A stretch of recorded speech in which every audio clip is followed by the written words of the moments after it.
makers of Campbell Soup present the Campbell Playhouse. Orson Welles, producer.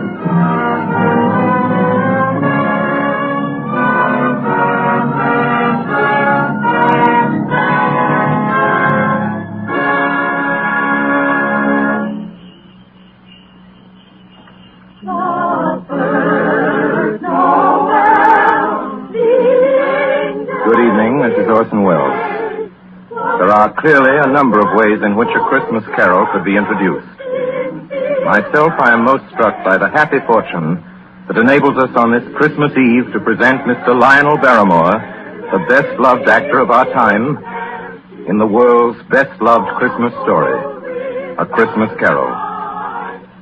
When Charles Dickens presented this little story to the world almost 100 years ago, it found an instant response in the hearts of people everywhere who saw in it their favorite fictional chronicle of what Christmas is and what Christmas means to all the simple people of the earth. From the day of its first printing, families have been innumerable in which there has remained unbroken the tradition that the reading of A Christmas Carol was an item indispensable to a proper observance of the most important of days. It is the American way, as we know, to establish traditions quickly where popular instinct and sentiment pronounce them sound. And so it is that today, actually only the 5th anniversary of Mr. Lionel Barrymore's first playing of the part of Ebenezer Scrooge for the Campbell Playhouse, there is, I think, in all America nothing more eagerly awaited, more firmly rooted in the hearts of the radio family that numbers millions, than this yearly performance of A Christmas Carol. A Christmas Carol, as Charles Dickens wrote it, has by common consent long been a classic. Mr. Lionel Barrymore's appearance in it is rapidly becoming one.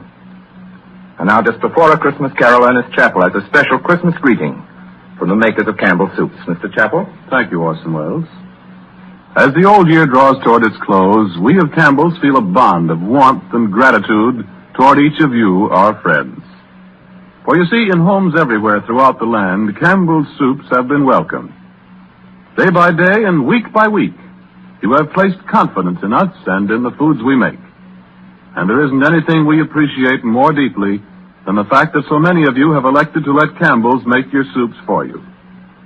And so when Christmas comes, we look about to find some way to show our appreciation, some Christmas present by which to say thank you. The gift we chose 5 Christmases ago and have chosen each year since has become a part of Christmas to many and many a family. It has become a Christmas custom, as Mr. Wells said, to gather around the radio to hear and to enjoy A Christmas Carol. And since it is Christmas Eve, we hope, too, that the younger members of the family are permitted to stay up and listen before dreams and visit of Santa. We get a great deal of pleasure planning and preparing this Christmas gift. And now it's ready. Off come the wrappings. Off come the tags that say, please do not open till Christmas. Out comes the card. To you, from Campbell's. And here is the gift itself.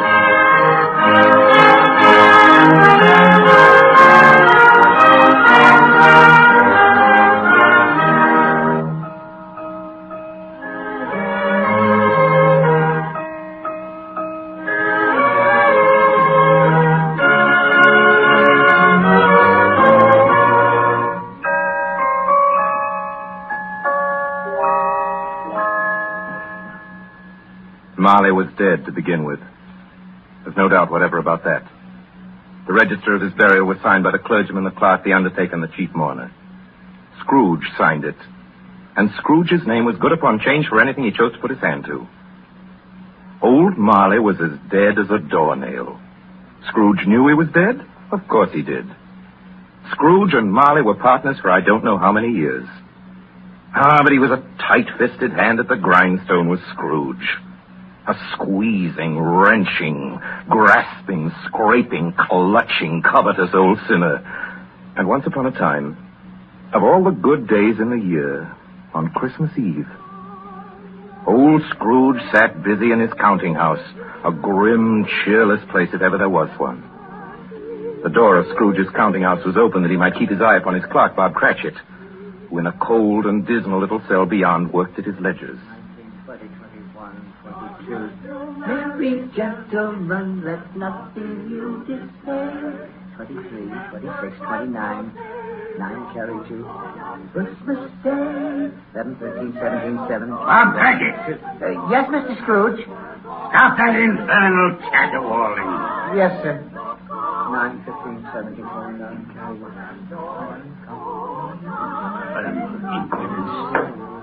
Singing their idiotic Christmas carols is my very door. Go on! Get away from my door! Go somewhere else and bellow your blasted carols or I'll give you in charge. Sorry, Governor. It's an old custom at Christmas time, you know. Yes, and I don't want any of your old customs. Take your fellow fools and go away. Christmas. Blah. Right, sir. Merry Christmas anyway, sir. Blah. Now you get that letter from Higgins and Blackthorn, Cratchit, and then I want you to finish posting this ledger. And after that, you can pop over to Fothergill's and tell Ephraim Fothergill you've come after the 17 shillings and 6pence he's owed me since Michaelmas. And tell him I shall have a constable over there if he doesn't pay up at once. Mr. Fothergill's wife has been ill, sir. Oh, what do I care about his wife? I want my 17 and 6. I just thought it being Christmas, sir. Christmas. You mention that word to me once more, Bob Cratchit, and I'll... Merry Christmas, Uncle. Merry Christmas, Bob. Merry Christmas, Mr. Fred. God save you, Uncle. Humbug. Christmas a humbug, Uncle. Now, I'm sure you don't mean that. I mean just that. Exactly that.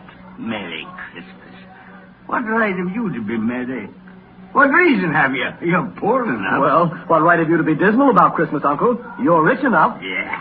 Now, Uncle, don't be cross. Well, what else can I be when I live in such a world of fools? What's Christmas to you but a time for paying bills without money? Merry Christmas. A time for finding yourself a year older and not an hour richer. If I could work my will, every idiot who goes about with Merry Christmas on his lips would be boiled with his own pudding and buried with a stake of holly through his heart. He should. Uncle? Now, nephew, keep Christmas in your own way and let me keep it in mine. Keep it, but you don't keep it, Uncle. Well, let me leave it alone, then. What do you want? A Christmas gift, I've no doubt. I came to wish you a Merry Christmas, Uncle. A Merry Christmas. Much good may Christmas do you. Much good it ever has done you. There are many things from which I derive good, by which I have not profited materially, I dare say, Uncle. Christmas among the rest. But I have always thought of Christmas time as a good time. A kind, forgiving, charitable, pleasant time. And therefore, Uncle, though it has never put a scrap of gold or silver in my pocket, I believe it has done me good and will do me good. And I say, God bless it. God bless Christmas. Hurrah! Let me hear another sound out of you there, Bob Cratchit, and you'll keep your Christmas by losing your situation. Yes. As to you, nephew, I wonder you don't go into Parliament. You talk enough nonsense. Oh, don't be angry, Uncle. I want nothing from you. I ask nothing of you. Why can't we be friends? Good afternoon. I'm sorry you feel that way. Well, I've tried. A Merry Christmas to you, Uncle. Good afternoon. And a Happy New Year, too. Humbug. And a Merry Christmas to you, Bob, and the missus, and the tiny kid. Thank you, Mr. Craig. Thank you, sir. Good day, sir. Good day, Bob. Nonsense. Twaddle. Flummery. They're talking of Christmas and not 2 sixpences to jingle together in his trousers pocket. Hey, you there, Bob Cratchit. Come here. What are you doing there? I'm only putting a bit more coal in the fire, Mr. Scrooge. Seeing it's so cold in there, sir. You put that coal back into the scuttle. A fire. A fire, indeed. I can tell you, if you use coal at that rate, you and I will soon be parting company, Bob Cratchit. You understand that? There's many a young fella like your situation, you know. I'm sorry, sir. My fingers were getting a little stiff with the cold. Then put on your mittens. There's someone at the door. Go on, see what it is. Yes, sir. Good afternoon, sir. Good afternoon. This is the firm of Scrooge and Marley. Yes, sir. I should like to see the head of the firm, if I may. Oh, very good, sir. What is it? A gentleman to see you, Mr. Scrooge. Huh? Have I the pleasure of addressing Mr. Scrooge or Mr. Marley? Marley's been dead these 7 years tonight. I'm Scrooge. Well, now, Mr. Scrooge, at this season of the year, it's only fitting that we who are more fortunate should raise a fund to buy the poor some meat and drink and means of want. You may not believe it, sir, but many thousands are now in want of common necessities. And hundreds of thousands are in want of the simplest comforts. Are there no prisons?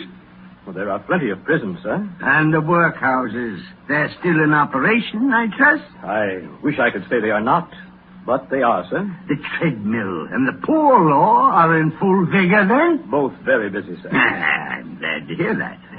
I was afraid from what you said at first that something had occurred to stop them in their useful course. No, sir, all these institutions that you mention are flourishing. But it's nevertheless true that some additional provision for the poor and the destitute must be made. A few of us upon change are endeavoring to raise such a fund, you see. And what shall I put you down for? Nothing. Oh, I see. You wish to be anonymous, sir. I wish to be let alone. I don't make merry myself at Christmas time, and I can't afford to help make a lot of idle people merry. I help to support the establishments that take care of the poor. They cost enough. Let those who are badly off go there. Many can't go there, sir. And many would rather die. Then my advice to them is to do so and decrease the surplus population. Besides, I've only your word for it that all this is so. It's the truth, Mr. Scrooge. Well, so be it, then. It's not my business. It's enough for a man to understand his own business and not to interfere with other people's. Mine occupies me constantly. Good afternoon, sir. I quite understand, Mr. Scrooge. Thank you. Good afternoon. Show this gentleman out. Yes, sir. This way, sir, please. Sir, I couldn't help overhearing. I should like to contribute tuppence. Thank you. Yes, sir. It isn't much, but it's all I can afford. But there are others in worse situation than I am. You're a generous fellow. I wish I might say so of your employer. Thank you. Yes, sir. Good afternoon, sir. Good afternoon. Thank you. Merry Christmas. Merry Christmas. Yes, sir. Close the door. Yes, sir. 24, 31. 1 and carry 3. New scarlet tippet for Tiny Tim. A comb for Martha. 33. 3 and carry 3. A hair ribbon for Belinda. 4, 7, 12, 15. Thank you. Yes, sir. It's too late to have you go to Fothergill's. You'll be closed up for Christmas like these other fools. We may as well close up the place now. Yes, sir. It is getting a little dark. Hard to see the figures. I suppose you'll want the entire day tomorrow. If it's quite convenient, sir. It's not convenient. And it's not fair, either. But I suppose I can't do anything about it. If I was to stop half a crown of your wages, you'd think yourself very ill-used, I'll be bound. Well, sir, Yeah, but you don't think me ill-used when I pay a day's wages for no work. It's only once a year, sir. Once a year. Once a year, indeed. A fine excuse for picking a man's pocket every 25th of December. But I suppose there's no good talking. You must have the whole day. Well, see that you're here all the earlier the next morning. You understand? Oh, I will, sir. I will indeed. Good night, sir, and Merry Christmas. Merry Christmas.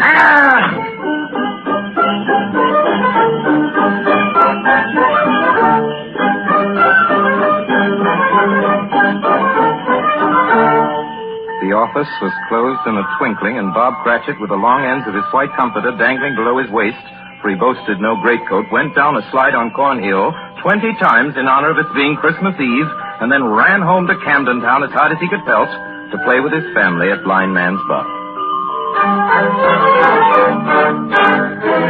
Scrooge, on the other hand, took his melancholy dinner in his usual melancholy tavern.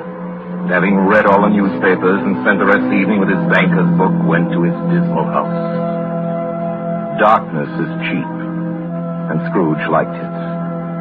The yard was so dark that even Scrooge, who knew its every stone, had to grope with his hands through the fog and the frost to find the door.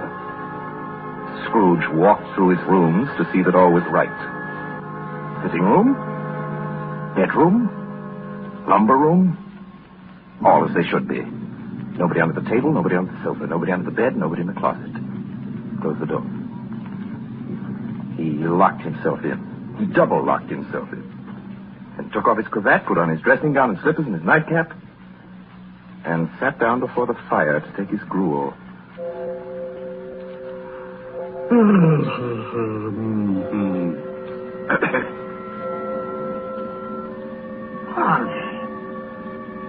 Marley?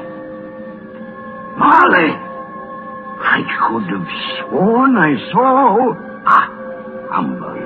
Marley's been dead these 7 years. Humbug. All humbug. What I need is a good night... What's that? Someone's in the wings. But the door's locked and double locked. Something's... It's coming. Something is... It's coming closer. Outside my door. I won't believe it. This humbug's thing. Ebenezer Scrooge. Ebenezer Scrooge. Marley. Oh, no. What do you want with me? I want much of you, Ebenezer. Who are you? Ask me who I was. You're very particular for a ghost. All right, then. Who were you? In life, I was your partner, Jacob Marley. Jacob Marley. But you're dead. You died 7 years ago. 7 years ago this very night. You are a ghost, then.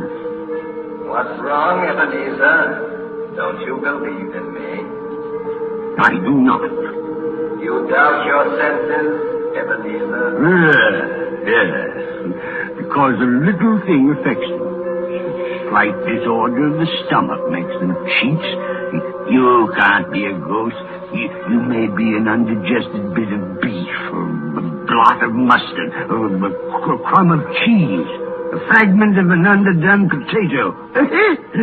There may be more gravy than grave about you, whatever you are. Humbug, I tell you. Humbug.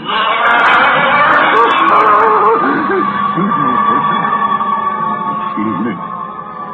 I do believe in you. You are a ghost, Jacob. Thank you.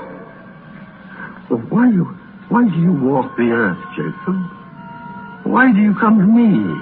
It is required of every man that the spirit within him should walk abroad among his fellow men and travel far and wide to witness what it cannot share, but might have shared on earth and turn to happiness.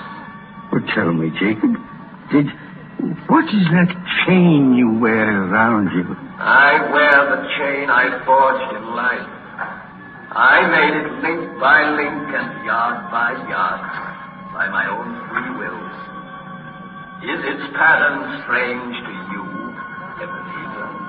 Cash boxes, keys, and padlocks, ledgers, and purses. Yours was as heavy and as long as this 7 years ago. You have labored on it since, Ebenezer. Oh, Jacob. Speak comfort to me, Jacob. Comfort I have none to give. I cannot rest. I cannot stay. I cannot linger. Weary journeys lie before me. You travel far? Yes, Ebenezer. On the wings of the wind. 7 years dead and traveling all the time? 7 years, Ebenezer. 7 years of remorse. Ebenezer, do you know that no space of regret can make amends for one life's opportunities misused? But you were always a good man of business, Jacob. Business! Mankind was my business. Charity, mercy, benevolence, they were all my business. The dealings of my trade were but a drop of water in the comprehensive ocean of my business. Oh, Jacob, don't take on so now. Jacob. Listen to me, Ebenezer. I listen to you, Jacob. Go on, Jacob, now. Speak to me, but don't be so flowery. Ebenezer, I am here to warn you that you have yet a chance and hope of escaping my fate. Do you hear that, Ebenezer? Yes, Jacob. Yes, you always were a good friend to me, Jacob. Thanks, Jacob. But go on. How shall I escape? Oh, I'm afraid, Jacob. You will be haunted by free spirits. Is that the only chance and hope, Jacob? It It is your only chance and hope. Well, then I think I'd rather not. Without their visits, you cannot hope to shun the path I tread. Expect the first tomorrow, when the bell tolls 1. Couldn't I take them all at once and have it over, Jacob? Ebenezer, look that for your own sake you remember what has passed between us. And remember, when the bell tolls 1, look for the first spirit. Marley! Jacob, Marley!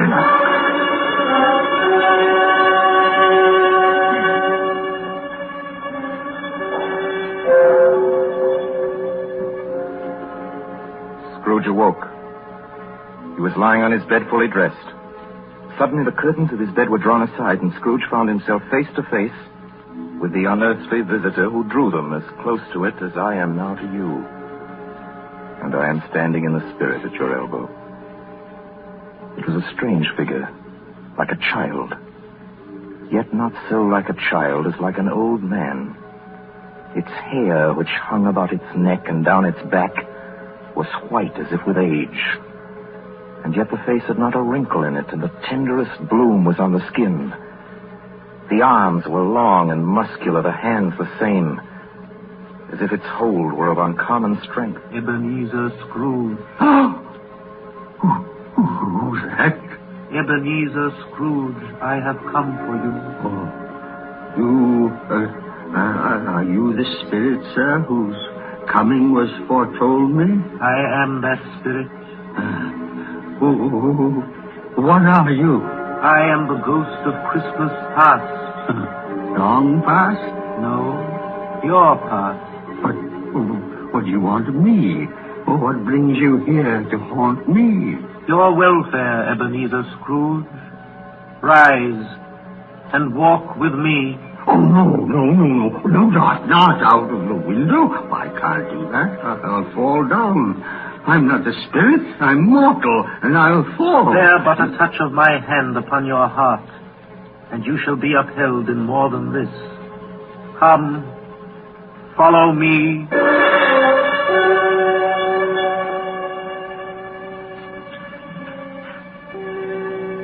Where are we?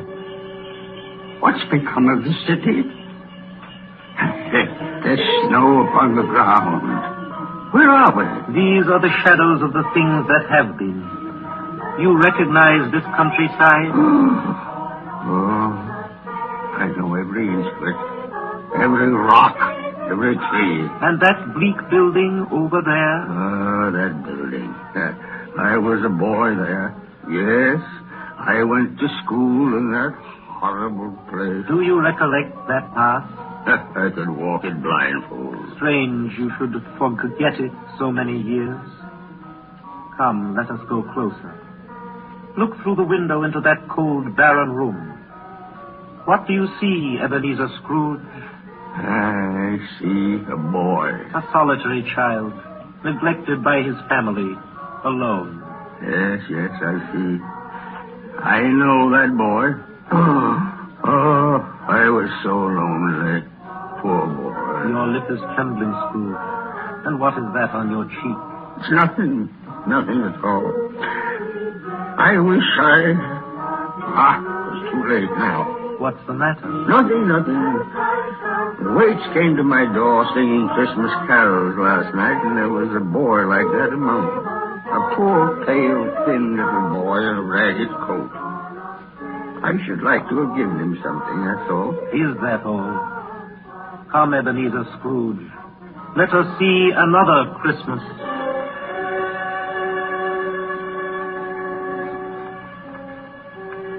Do you know this place, Ebenezer Scrooge? Know it? Why, this is the counting house where I was apprentice. Listen. It's my old master, bless his heart. Old Fezziwig. My master, alive again. And hosted one of his Christmas parties. Listen to him. Let the needle and back to your places. And there's Dick Wilkins. Poor Dick. dear. Yes, and look, there's Mrs. Fezziwig herself, looking younger than any of them. And the table's all loaded with roast, and cider, and mince pie, and beer. Oh, what a jolly time we used to have. That carefree young man with a light heart and a gay smile. Do you recognize him? Yes. Merciful heaven. How happy I was then. A small matter for old Fezziwig to make those silly folks so full of joy. Small matter? Small indeed. Isn't it? He has spent only a few pounds of your mortal money. Is that so much that he deserves praise? It's not that, Spirit. Old Fezziwig has the power to make us happy or unhappy, to make our service light or heavy. His power lies in words and looks and in things so tiny that it's impossible to count them up. The happiness he gives is quite as great as if it cost What is the matter? Oh, nothing at all, Spirit. Something, I think. No. Speak. Well, only it's just that I should like to be able to say a word or two to my clerk, Bob Cratchit. That's all. Let's retire! Bow and curtsy! Thread the needle! My time grows short, and we have yet another journey to make. Where now? Come. This is our last visit to the past, Ebenezer. Here, in this little room, with a fair young girl by your side. Do you recognize yourself, Ebenezer? No. Spare me this. You're older now, a man in the prime of life. Your face has begun to wear the signs of care and avarice. Your eyes are greedy, the eager, restless eyes of a miser. No, please. She knows it, too. That girl by your side. There are tears in her eyes. That is little, Ebenezer, to you. Very little. I know that. Belle, have I changed toward you? When we were engaged, we were both poor. Was it better then? Better to be poor? Better at least to be happy. You're changed. You were another man then. I was a boy. You blame me because I've grown wiser. Have I ever tried to break our engagement? In words, no. Never. In what, then? In a changed nature. In an altered spirit. In everything that made my love of any value in your sight. So I release you from your promise. Belle! Oh, at first it may cause you pain to lose me. A very brief pain. But soon it will be dim. Like a half-remembered dream. An unprofitable dream. And you will be glad to be awake from such a dream. May you be happy in the life you have chosen, Ebenezer. For the love of him you once loved. It's enough. Show me no more. Take me home. These were shadows of the things that have been. That they are what they are. Do not blame me. No more. One shadow more. Come. Do you see this man, Ebenezer Scrooge? This man might have been you. And the woman beside him, your wife. And that girl. That girl might have been your daughter, Ebenezer Scrooge. She might have called you father. She might have been a springtime in the haggard winter of your life. Spirit, let me go. Show me no more. Listen now while they speak, Ebenezer. Belle, I saw an old friend of yours today. Who was it? Jeff. How can I?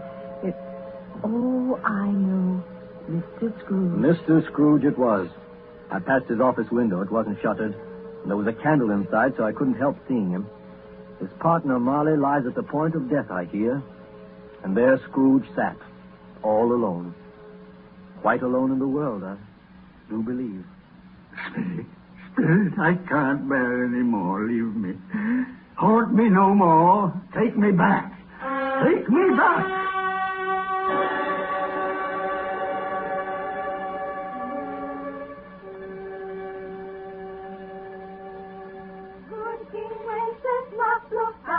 On the feast of Stephen,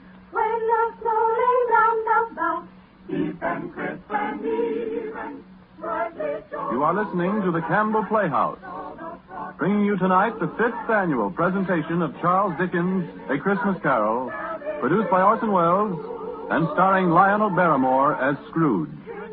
This is the Columbia Broadcasting System. This is the WBBM Air Theater, Wrigley Building, Chicago. When we bear them children, big and monarch, forth they went together. Through the rude winds wild lament, and the bitter weather. And now, back to the Campbell Playhouse and our 5th annual presentation of A Christmas Carol. A Christmas present from the makers of Campbell's Soups.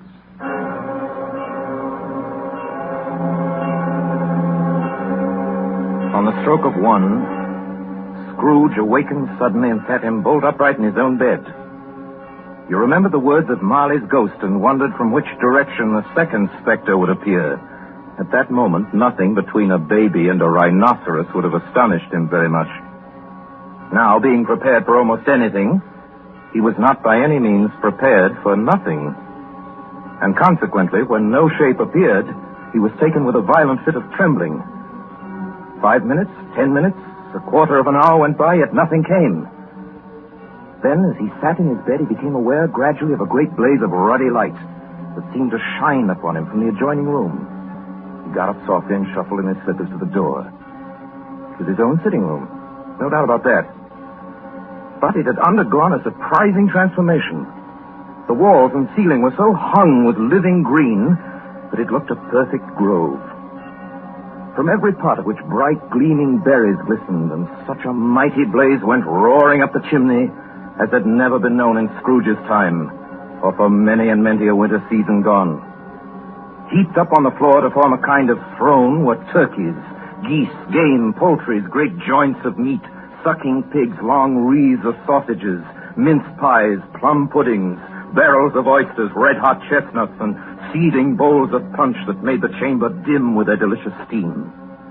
In easy state upon this couch, there sat a jolly giant, glorious to see, who bore a glowing torch in shape not unlike Prentice horn, and held it up, high up to shed its light on Scrooge as he came peeping round the door. Come in, Ebenezer Scrooge, and know me better, man.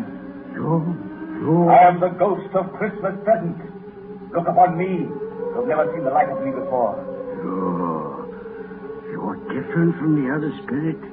You're tall, almost a giant. That great torch you carry. Its light falls into the homes of rich and poor alike. Spirit, take me where you will. Last time I went against my will and learned a lesson which is working now. If you have anything to teach me, let me profit by it. Touch my robe, Ebenezer Scrooge. Touch my robe. You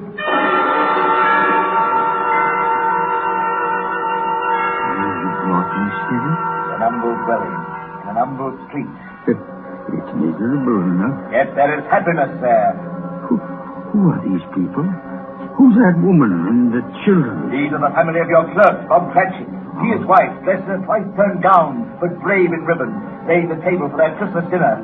And there, assisting her, is their daughter Belinda, and the young man with a fork in the stuffing. That's Master Peter Cratchit, and the two little Cratchits. Listen, Scrooge. Dear Martha, Mother.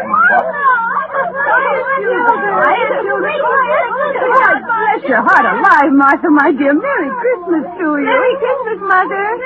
Merry Christmas. How late you are, my dear. Oh, we'd a deal of work to finish up last night, and we had to clear away this morning. Well, never mind so long as you're here now. Sit you down before the fire and have a warm. Lord bless you. Where's Father? He's been to church with Tiny Tim. They'll be along directly. How is Tiny Tim, Mother? Any better at all? Sometimes I think he is. And sometimes I think, oh, dear God, if anything should happen to Tiny Tim. Mother, you mustn't even think of such a thing. Here they are! Tiny Tim. Merry Christmas, everybody. Martha, welcome, my dear. Merry Christmas, Father. And Tim, Merry Christmas, Martha. Oh, Tim, you darling. Oh, Father, I'm so glad to be home. And we're so glad to have you, Martha. And how did little Tim behave in church, Bob? Oh, as good as gold and better. I like church, Mother. Oh, they sang the nicest songs. I hope people saw me there. Saw you there? And why, Tim? Well, don't you see? Because I'm lame. And if they saw my crutch, It might be pleasant for them to remember on Christmas who it was made lame beggars walk and blind men see. Oh, bless you, my son. Are we ready to eat, Mother? Come on, let's eat. Yes, children, we're all ready. Here we come. Come, take your places now. And wait your turn. There's plenty of stuffing and dressing and plum pudding for all of you. Martha, you take care of Tiny Tim and see that he eats plenty. He must get strong and well.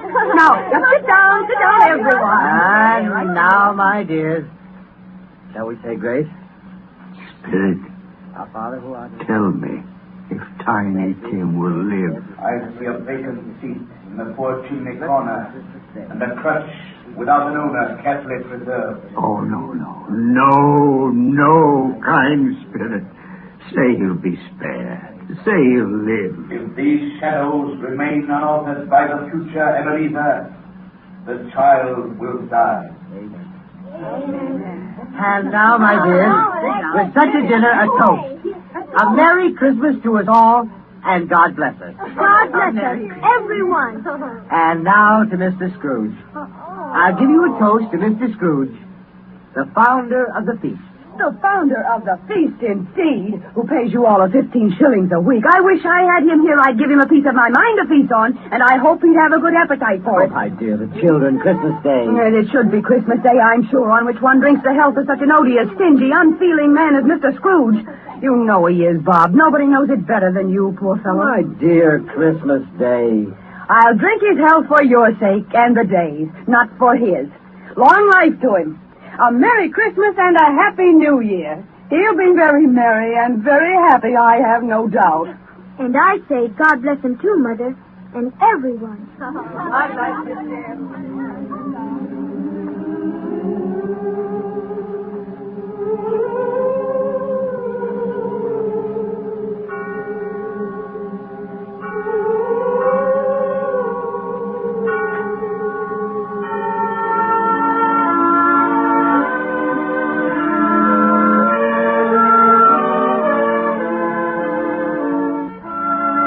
There was nothing of high mark in all this.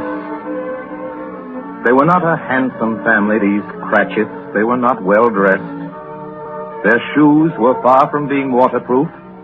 Their clothes were scanty and had known, very likely, the insides of a pawnbroker's. But they were happy, grateful, pleased with one another, and contented with the time. And when at last they faded, Scrooge had his eye upon them, and especially on Tiny Tim until the last. Many calls Scrooge made that night with a ghost of Christmas presents. Down among the miners they went who labor in the bowels of the earth, and out to sea among the sailors at their watch, dark, ghostly figures in their several stations. Much they saw, and far they went, and many places they visited, but always with a happy end. The spirits stood beside sick beds, and they were cheerful. On foreign lands, and they were close at home. By poverty, and it was rich. In almshouse, hospital, and jail, where vain man in his little brief authority had not made fast the door and barred the spirit out, the spirit left his blessing. It was a long night, if it was only a night. And it was strange, too, that while Scrooge remained unaltered in his outward form, the ghost grew older. Clearly older. My life upon this globe is very brief, Ebenezer. It ends tonight. Tonight? Tonight at midnight. Hark. The hour has come. Oh, no, not yet. Not yet. There are still more things I wish to learn. These you will learn from still another spirit. Still another spirit, Ebenezer. Scrooge looked about him for the ghost that had vanished, and he found himself once more in his bed in his dressing gown and his nightcap on his head. He'd heard the clock strike, and then he remembered the prediction of old Jacob Marley. And lifting up his eyes, beheld the third spirit.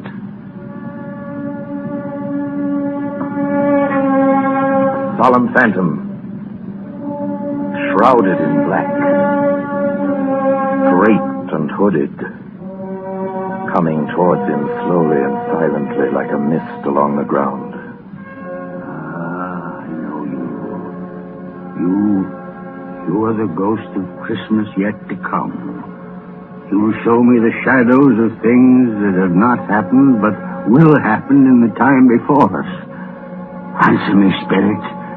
Ghost of the future, I fear you more than any specter I have seen. Yet I know your purpose is to do me good, and as I hope to live to be another man from what I was, lead on. Lead on. Night's waning fast. Time's precious.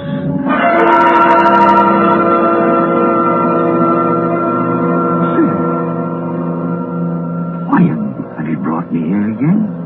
Here to Bob Cratchit's home? But it's not the same. Why is it so quiet? So very quiet here.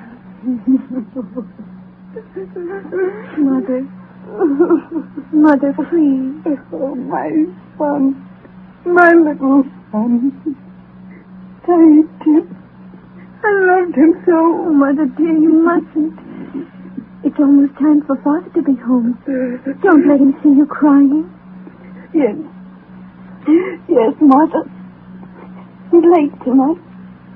He walks slower than he used to. And yet I've known him to walk very fast indeed with Tiny Tim on his shoulders. So have I, Mother. But he was light to carry. And his father loved him so that it was no trouble. No trouble at all. Bob. Good evening, my dear. You're late, Bob. Yes, I'm sorry, my dear. I went to the churchyard today. I wish you could have gone with me. You've done your heart good to see how sweet and green a place it is. But you'll see it often, I promised him. Yes, I promised Tiny Tim we'd walk there on a Sunday. Father, dear. It's God's will, Bob. I'm trying to understand it, my dear. My son, my little son, Tiny Tim. And I loved him so. Oh, that's cruel. Cruel. Spirit, can't you give me one ray of hope that I may change all that Tiny Tim may live?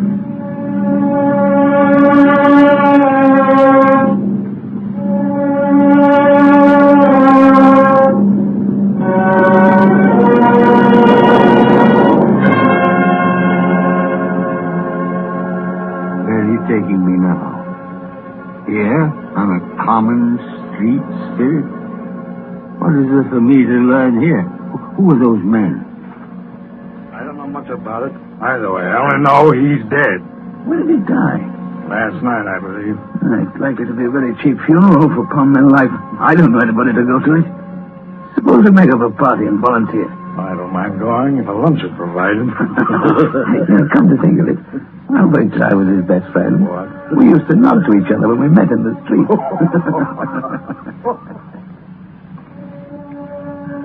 Spirit, tell me, who is this man that died? Is there no one to mourn the poor creature? No one to follow him to the grave? Perhaps they'll give him a green grave at least, like poor Tiny Tim. Perhaps... Where are we now? Merciful heaven, a churchyard.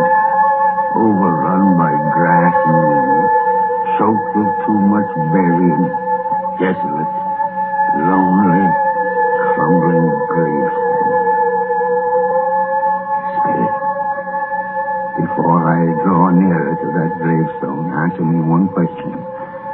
Are these shadows of things that will be, or are they shadows of things that may be only? Huh? Will you not speak to me, Spirit? What is that grave to which you point?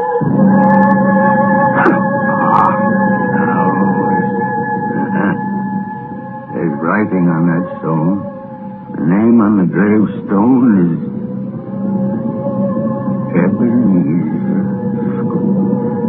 Ebenezer Scrooge. Oh, no, Spirit, no, hear me. I'm not the man I was.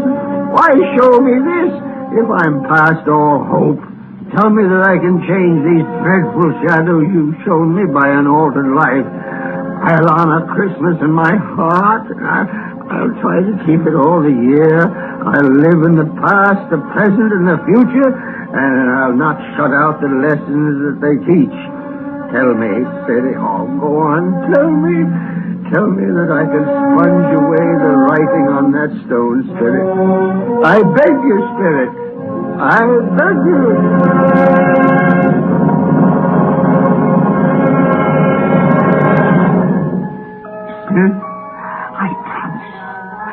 I promise on my knees. I promise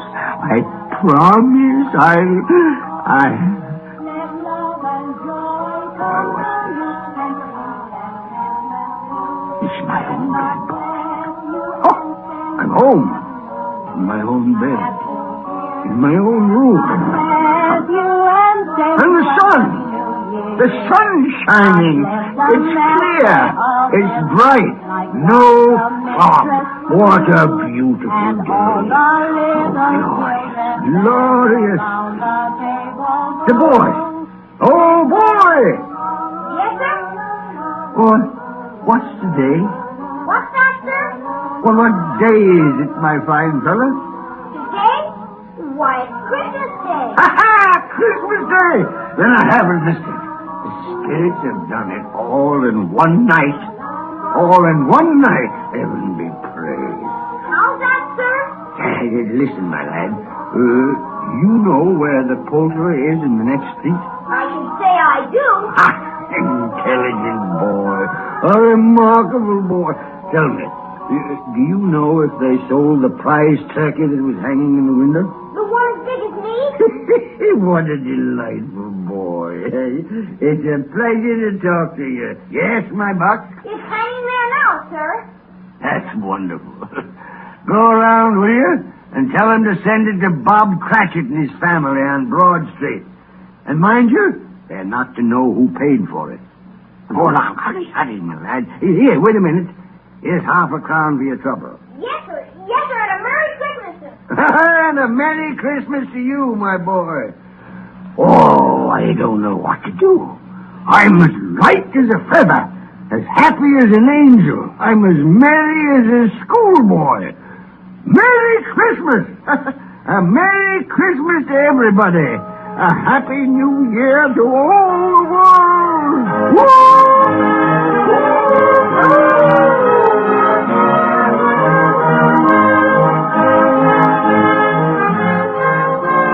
My dear sir, how do you do?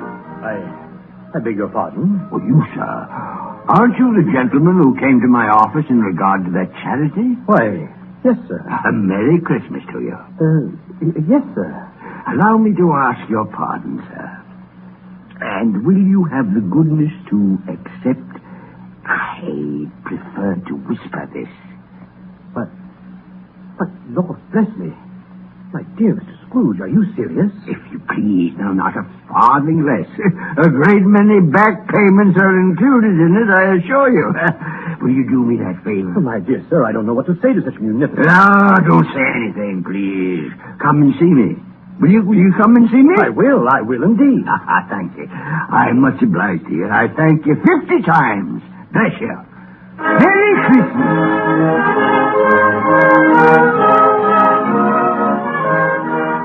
Next morning, Scrooge was early at his office. He went early for a reason. If he could only be there first and catch Bob Cratchit coming late. That was the thing he'd set his heart upon. And he did it. Yes, he did.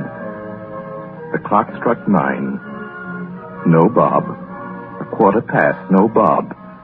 Scrooge sat with his door wide open that he might see him come in. At last he came. His hat was off before he opened the door. His comforter, too. He's on his stool in a jiffy, driving away with his pen as if he were trying to overtake 9 o'clock. 15 at 21, 6 and carry the 1, and 24 and carry the 2, 31 and 8 and 9. Hello, you, Cratchit! Yes, sir. Step this way, Cratchit, if you please. Cratchit, what do you mean by coming in at this time of day? Oh, I'm very sorry, sir. I am behind my time. You are. Yes. I think you are. Oh, it's only once a year, Mr. Scrooge. It shall not be repeated. I was making rather merry yesterday, sir. I'll tell you what, my friend. I'll not stand this sort of thing any longer. And therefore, Bob Cratchit, I'm about to raise your salary. Mr. Scrooge, are you quite yourself, sir? No. No, thank heaven, I'm not quite myself. Merry Christmas, Bob. Merry Christmas, my good fellow. A merrier Christmas than I've given you in many a year. I shall raise your salary, and we'll see what we can do for Tiny Tim and the rest of your family. Huh? We'll discuss it this very afternoon over a Christmas bowl of smoking bishop. Bob, make a fire. Make it up, and buy another coal scuttle before you dot another eye, Bob Cratchit.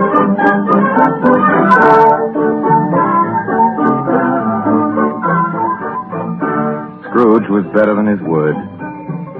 He did it all, and infinitely more. To Tiny Tim, who did not die, he was a second father. He became as good a friend, as good a master, and as good a man as the good old city knew, or any other good old city, town, or borough in the good old world. Some people laughed to see the alteration in him, but he let them laugh. Little heeded them. His own heart laughed. That was quite enough for him. He had no further intercourse with spirits, but lived upon the total abstinence principle ever afterwards, and it was always said of him that he knew how to keep Christmas well if any man alive possessed the knowledge. May that be truly said of us, of all of us. And so, as Tiny Tim observed, God bless us, everyone. Joy to the world, the Lord is come. Let earth receive her King. Let every heart prepare his room. And tell them take her leave. And tell them take her leave. And everyone dance and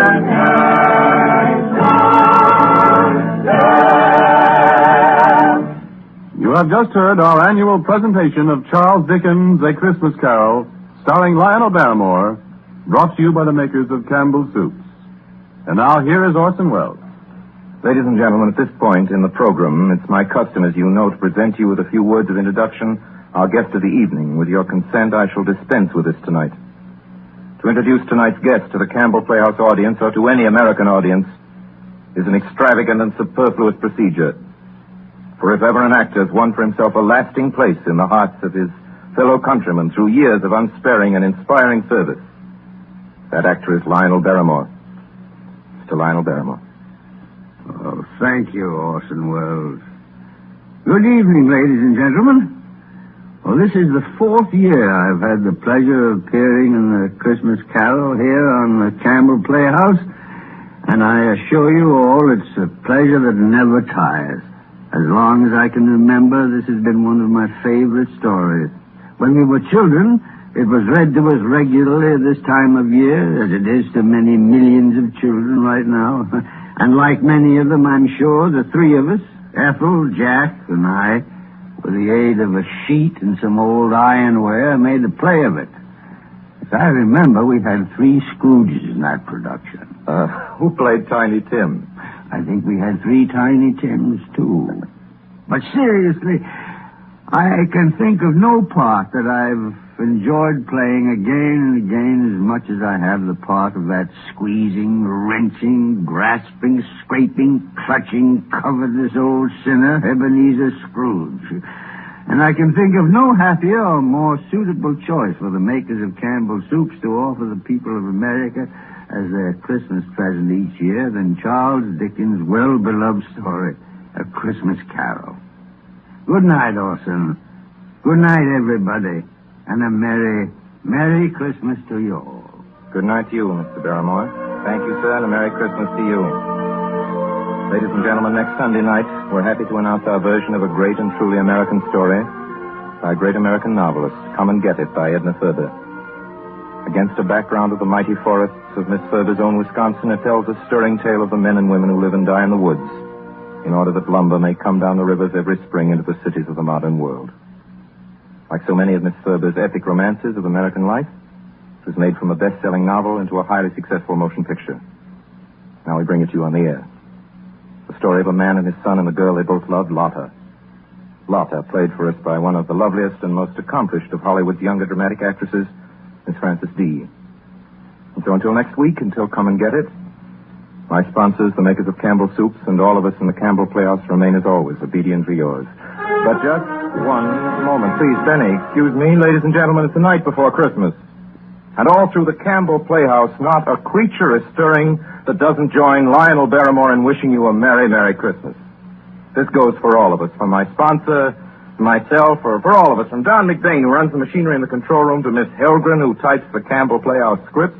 A Merry Christmas. From Benny Herman and his band of merry melodians. Merry Christmas. From Max Sayers, the canary-throated chorister. A very Merry Christmas. And from Harry Essman and Cliff Thorson and his crew of sound effect technicians. A Merry Christmas. And from Orson Welles and his considerable aggregation of dramatic talent, who include, among others, Mr. Everett Sloane, Mr. Frank Reddick, Mr. Erskine Sanford, Mr. George Coulouris, Mr. Ray Collins, Miss Georgia Backus, Miss B. Benederet, and many, many others, a Merry Christmas. How about it, everybody? A Merry Christmas! That's right. And now, as Tiny Tim says, God bless us, everyone.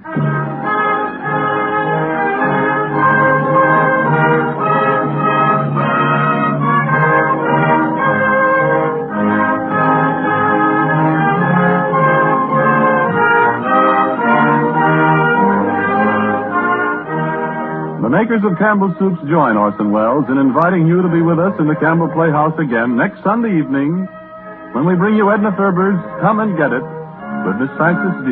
as our guest. Meanwhile, if you have enjoyed our 5th annual presentation of the Christmas Carol, won't you tell your grocer so this week when you order Campbell Soups? This is Ernest Chappell saying thank you and a very Merry Christmas to you all.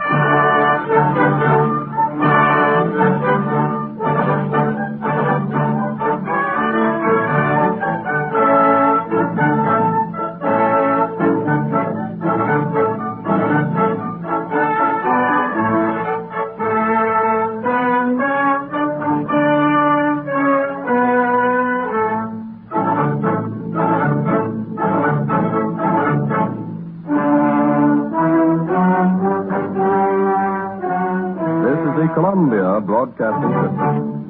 This is WBBM